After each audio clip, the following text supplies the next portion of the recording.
Jai Shri Mataji.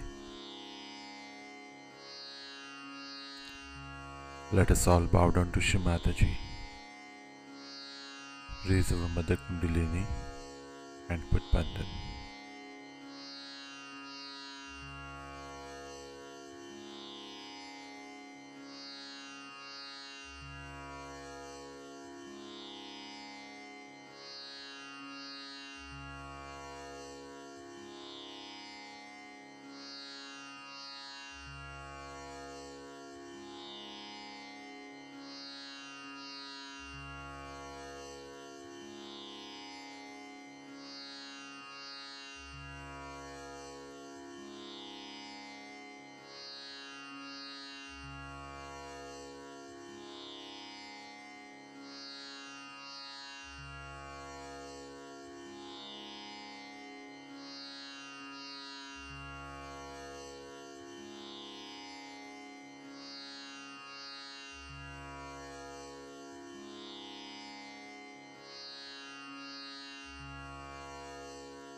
Let us recite Shri Ganesh Mantra.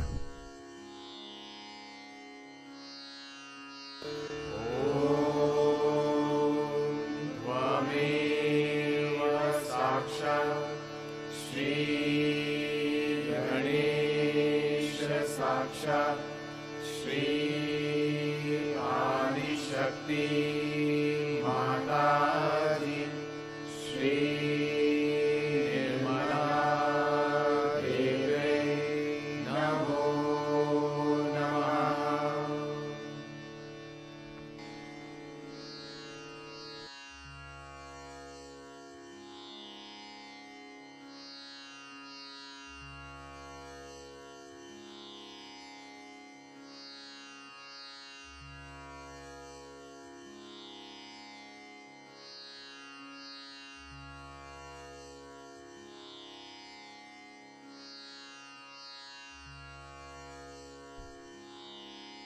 Let us place our right hand on our heart.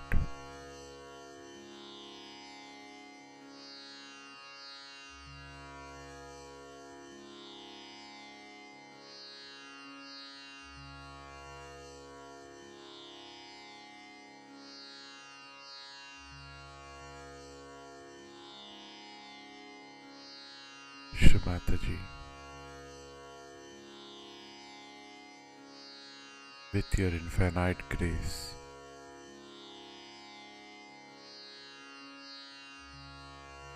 we are nothing but the Spirit.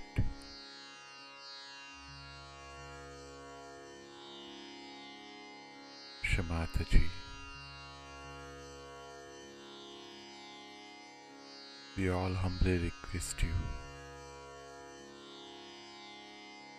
to come in our hearts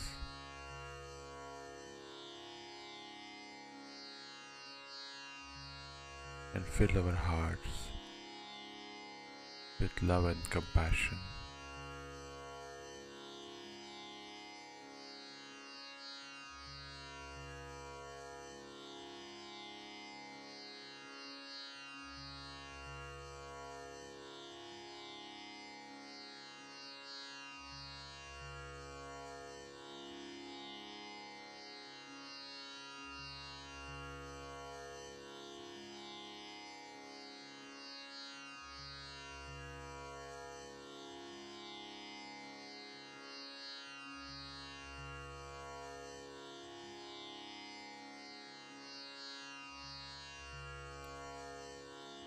Let us bring our attention in our Sahasrara.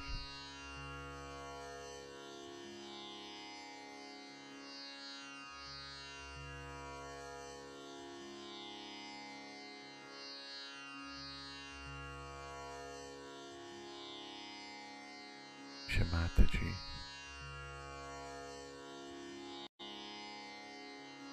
we also humbly request you come in our Sahasrar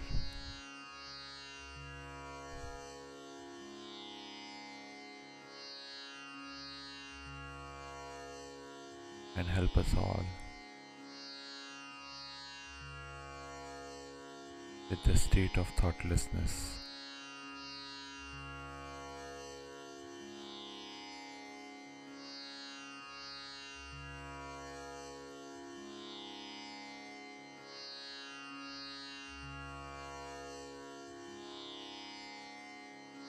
Mataji, kindly help us to stabilize our attention.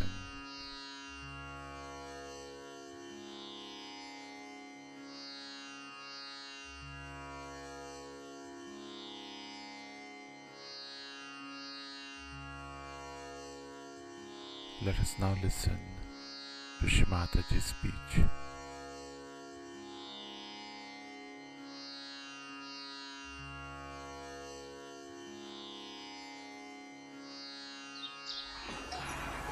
With love, all kinds of creative action takes place.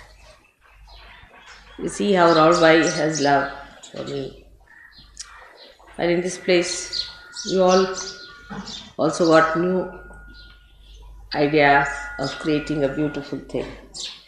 And as love will increase, your creativity will develop. So the basis of all creativity of Saraswati is love. If there is no love, there is no creativity. It's even in the deeper sense. If you see, people who have created all the scientific things are also out of love for the masses, not for themselves. Nobody has produced anything for themselves. If they make something for themselves, it has to become for universal use, otherwise it has no meaning. Even if you say atom bomb and all these things are created from science, they are also very protective. If they had not created those, people would not have taken out their minds from war. Now nobody can think of having a big war. Of course they are having cold wars, but that also will gradually stop when they will be fed up of it.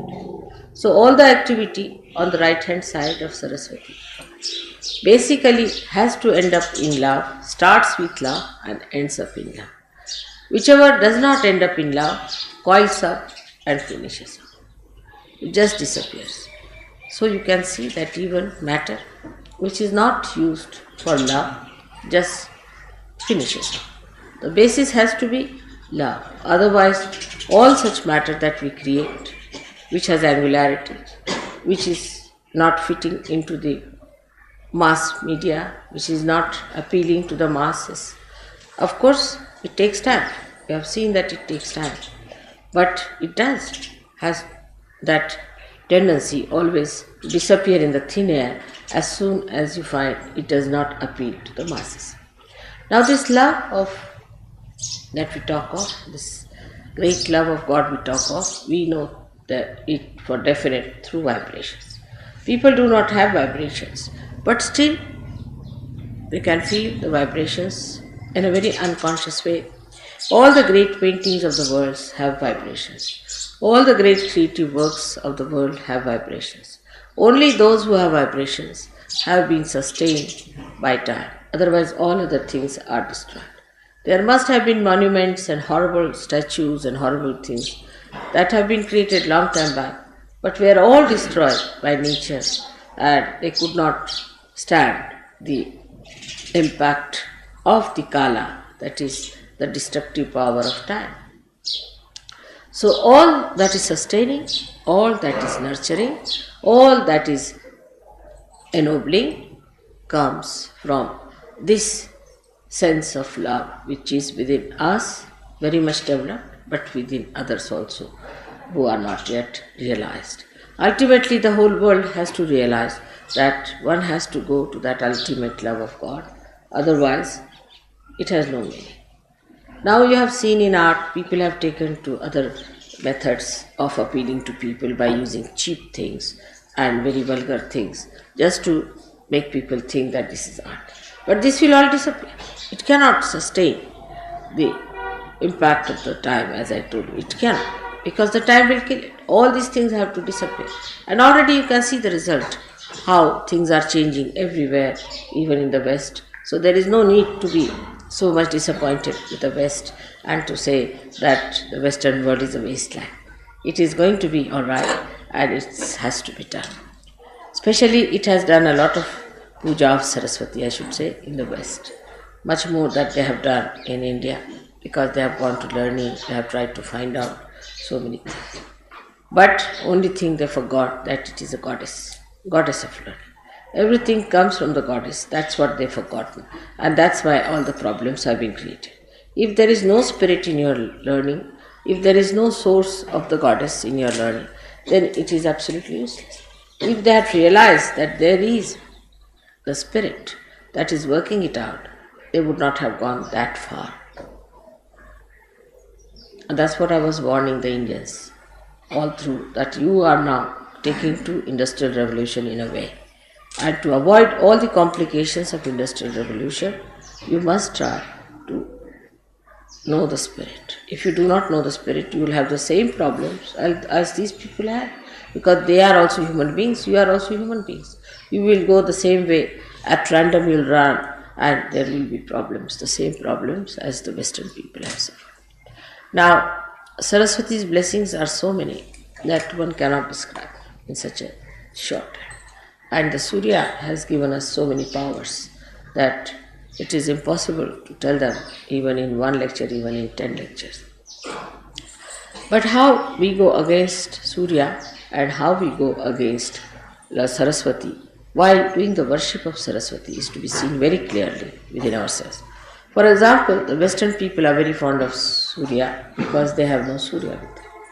But they go too far with it, as you know, and create complications within themselves of Surya. But the main thing that one has to achieve through Surya is the light within.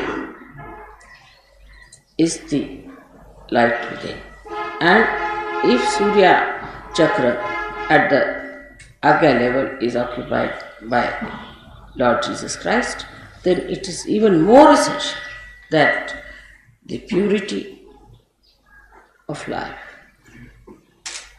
what we call niti, is the morality of life. The morality itself has become very much sort of an argument in the West. People don't have any sense of absolute morality. On vibrations, of course, you know. But they have gone all against it. Those who are the worshippers of Jesus, those who are the worshippers of the Surya, of the Saraswati, have all gone against the powers of Surya, just disobeying it. Because you cannot be a Surya if you do not have a proper sense of morality and holiness. The Surya itself brings light. You see everything clearly. So many qualities Surya has got.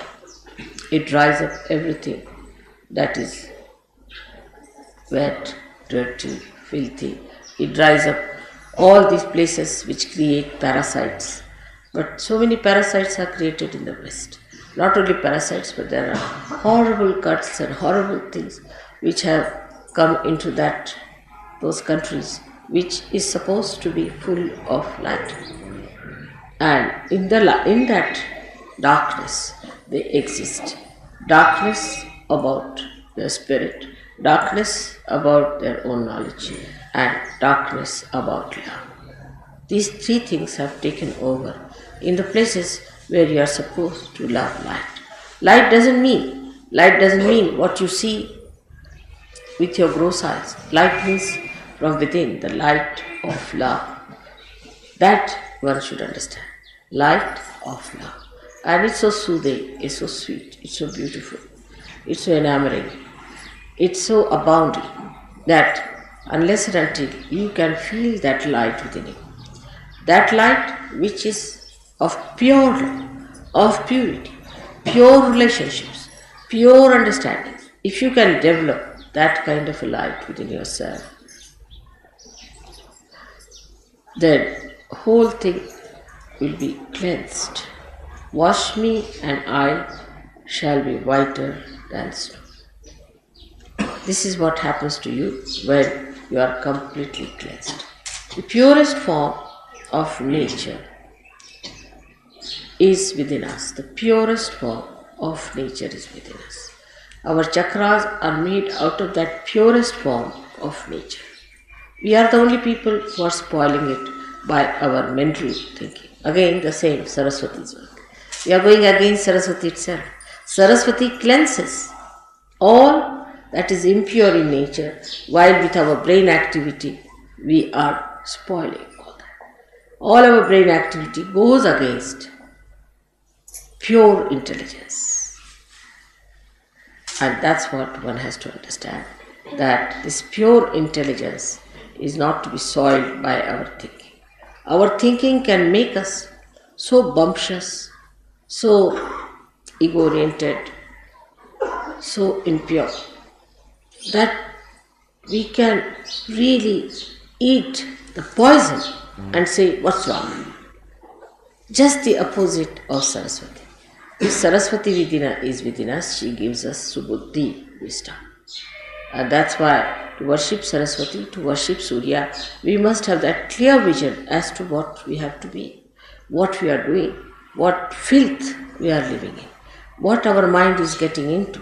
After all, we are here for emancipation and not for just pampering our ego and living with our filth that is with us. So this light should come within us and we should try to rise above our own mental filth which is being created around us. Apart from that, you have to go higher and understand that there is within us a thing called ego. And this ego is false, absolute false. You do not do anything. Actually, when you turn your eyes here and there, when your attention is here and there, it's nothing but your ego is trying to overpower everything. But actually, ego is an absolute falsehood, because there's only one ego, and that is of God Almighty, Mahat Ahankara. There is no really any ego that exists. It's a myth. It's a very big myth. Because if you start thinking, you are doing everything, you are doing this, you are doing that, which you are not doing, then this nonsensical ego comes in and you start working it out. It can project in every direction. When it projects forward, it overpowers others, it tries to dominate others, tries to kill others, becomes cruel. When it moves right side, it becomes supraconscious. It starts seeing things which are absurd, which are foolish, which are stupid. When it moves left side, then it starts seeing things, yourself as a big man, as a big Christ, or as a big Devi, or something. They are Adi Gurus and I am very great personality. That's left side. When it moves backwards, that's the dangerous one. When people become gurus, which are ruining other people. When the ego moves backwards, then they become gurus. They themselves have lots of defects in themselves, and they try to pull people into those horrible stuff which is described as absolute narka. That's how is the movement of ego on all the sides. Now, when people try to use their right vishuddhi, that is to talk about themselves, is the worst of all. Whatever type of ego you may have, if you start boasting about it and talking about it, that it encircles, thickens the walls of ego so much that it is impossible to penetrate into that, because that such a person is completely satisfied with himself and he believes that he is so. And once he starts believing into a nonsense like that, is an impossibility. It's an impossibility to penetrate. So when you boast about these things or you talk big, be careful. You see, you know what I am, but how many times do I say I am that? Even if I say once, it makes tremendous vibrations for you. But how many times do I say so? At the most, if you say something, I say, yes, but I don't say that. If I say it loudly, I don't know what may happen. The whole thing might be blasted with truth. So one has to understand that Mahat Ahankara is the one that acts, that works, that really. Sometimes I shout at you, immediately all the bhoots run away. Just once I shout, yesterday you saw all the bhoots that were coughing, they all ran. Yesterday just I stopped. So you should understand that now as you are realized souls, you can also do the same. Use your right Vishuddhi to shout at yourself. Now will you please stop boasting? Will you stop talking all this nonsense? Will you stop showing off?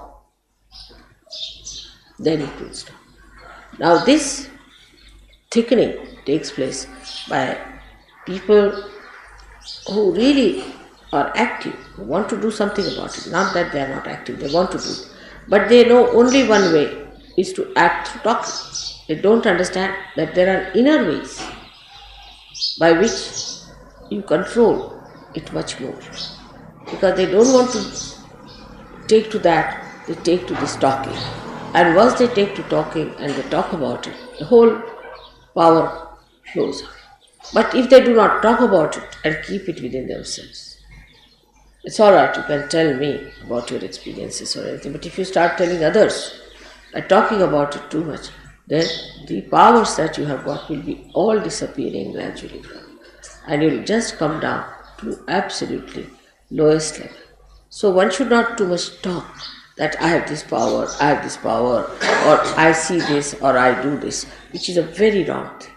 I warn you, don't try to show off.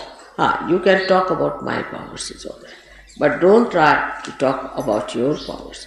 When it comes, of course, to talk to somebody who is a negative person, or to tell somebody, then you should say that we, not I, we have, some of us have felt this power within us. We have seen people. It may be you only, but you need not say I have. What you have to say, we. Then you become the Mahatahankara. When you say we, yes, some of us, we do. Like in Gregor's book also, I saw to it that he should not have many I's, but he should have we. We think, we do, we. Means the whole collective being, the whole collective organism, living organism of Sahaja-yogis. So you should say, yes, some of us have got. That means you put yourself down, but put all others above you. Say, yes, some of us have, I know some people have this. That's the way one should do it. Because if you have to overpower your ego, you must allow it to spread into everybody else. That's how you will make it perfectly alright. Make it spread. We all Sahaja-yogis. We all. But that pride is not there. I've seen that pride is not there. Still it is very individualistic. If you start thinking we Sahaja-yogis, then what happens? That you become one person, one organization. But the person will look down upon other people, will see that this person is low, that person is high, that person is there. But he will not think, we the Sahaja-yogis, how beautiful we are. We, the body of Sahaja-yoga, how beautiful we are. So always think in the words of we. So your ego will become much less, much less, much less. And the same ego which looked so funny and absurd will form tomorrow, the Ekadashi. Today's individual ego will merge into Ekadashi. But we all must remember to say we all the time. This is what is today's day is great day for us to change, because the sun has changed its mood now. Sun is coming this side. So let us welcome the sun coming to the north now, this way. And for Australians to say that though the sun has gone, let us establish the sun, the domain of sun within ourselves. Because sun never disappears from our inside. So that is how we have to take a mood by which we should think of one personality, all of us together. All of us together. And anybody tries to be something separate or different, he'll drop it. I'll drop him off. Whatever it may, it will drop it. So you just don't worry. Anybody who tries to be singled out or anything, everybody must do whatever they like to nurture the whole, to help the whole, to emancipate the whole, but not to in any way put anyone down or less. Because this is not the way the Sahaja Yoga is. Sahaja Yoga only works in collectivity. And the one who has developed this permeating spirit is a real Sahaja. Who has not is not. Whatever you may think of yourself, I have nothing to say. But this permeating personality which moves from places to places, whether you talk or not, like your mother is, whether I meet you or not makes no difference, but I am permeating through all of you. By little things also I am there with you. So like that, try to permeate into each other and see the beauty, and you will enjoy yourself the best, because that is the biggest thing. That's the biggest thing that is to be achieved. Because this ego, makes you like a nutshell, and you just cannot have a rapport with that beauty of permeation. And just see how the notes move into each other. It will be a great idea today. It's a great thing. Today we have to having put that dhulya, like the dhulya means the dust. And one day I had written in childhood a poem, I remember. Very interesting poem it was. I don't know where it's lost, but we said that I want to be like a dust particle, which moves with the wind. It goes everywhere, can go sit on the head of a king, or can go and fall at the feet of someone. It can go and sit on a little flower, and it can go and sit everywhere. But I want to be a particle of dust that is fragrant, that is nourishing, that is enlightening. Like that. I had written a very beautiful poem when I must have been about 7 years of age, I remember, to be a dust particle. I remember that very clearly, long time back, that I should be a dust particle so that I'll permeate into people, which is a very big thing, to become a dust particle of that kind. To that whatever you touch, you see, that becomes enlivened. Whatever you just feel, that has fragrance. It's such a great thing to be like that. And that was my desire, and it has been achieved. At that young age, I had this idea of becoming a dust particle, and today just while talking to you, I remembered that I wanted to be that, and that is what this place is. And Rahul is like that. She's a very simple woman, and she lives like a very simple person, but she has a sense of permeation. And now there are so many Sahaja Yogis yesterday who came. I'm sure they'll take it up, Sahaja Yoga, very well. There are lots of Sahaja Yogis from Dhulya now, and I'm sure there are going to be more people. I hope you have met all of them. Make friends with all of them. Try to know them, who they are. They may not know English, so get somebody to translate. Talk to them and be nice to them. Be friendly with them. I want you to meet them for permeation. You should know who are the people here, who are in Nasik, because somehow we never meet the Sahaja Yogis, you see, who are in that particular place. And when we go back, we have only 1 or 2 addresses. It's not a good idea. Try to see how many people there are.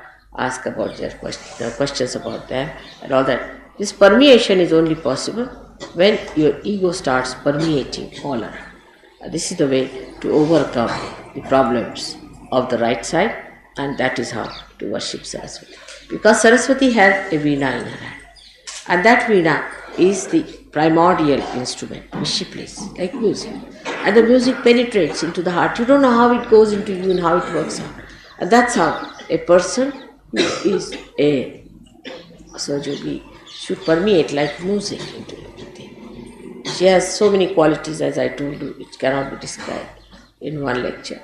But one of the greatest qualities of hers is that she ends up into subtler things. Like the Mother Earth will end up into fragrance. Music will enter into melodies. Like that, whatever she creates ends up into something greater. Matter, whatever she produces, ends up into aesthetics. If matter does not have aesthetics, then it is gross. Like that, everything. Now, you will say, what is water? Water becomes the river Ganges. These are the subtler. So, the matter gets into subtler things because it has to permeate. It has to permeate. So, everything, whatever it is, and the best of all is the air. That air becomes the vibrations. So you can see how whatever has come out from this matter, from these five elements, becomes that subtle thing. Of course, the left side and right side both work it out, because the love has to work on this, and when love acts on matter, it becomes. And that is how one has to look at your own lives to make it a beautiful combination of love and matter. May God bless you.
Thank you, Shri Mataji, for this beautiful morning meditation. Let us all bow down to Shri Mataji, raise our Mother Kundalini, and put Bandhan.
Let us meet again tomorrow morning, same time.